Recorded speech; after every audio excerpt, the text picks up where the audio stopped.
he's 4 years old. Just look at this child and tell me what's wrong.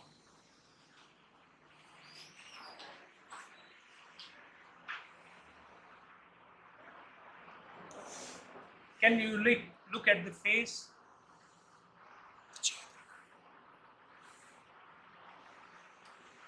Can you look at the neck?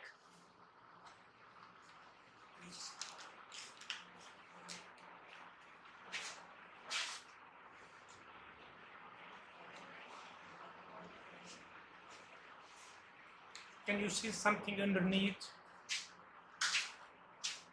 What is this?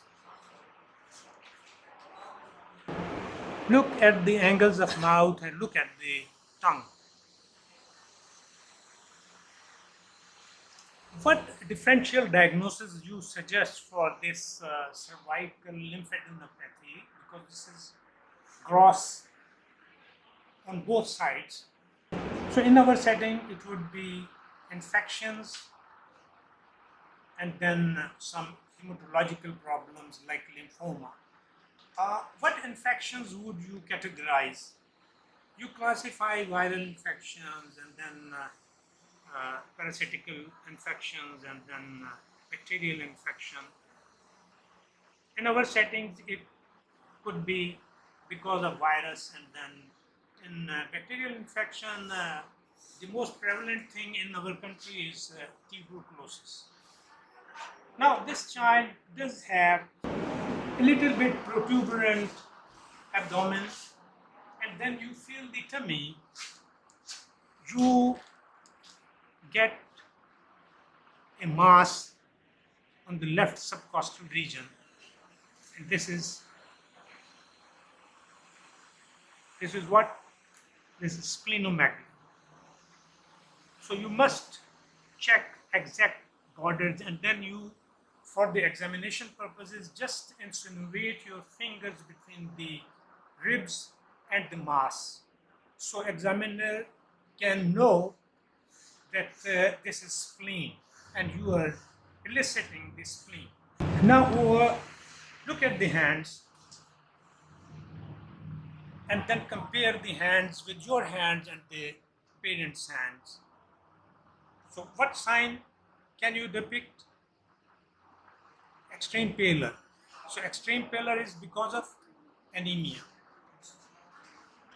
We cannot elicit any jaundice in her eyes at the moment.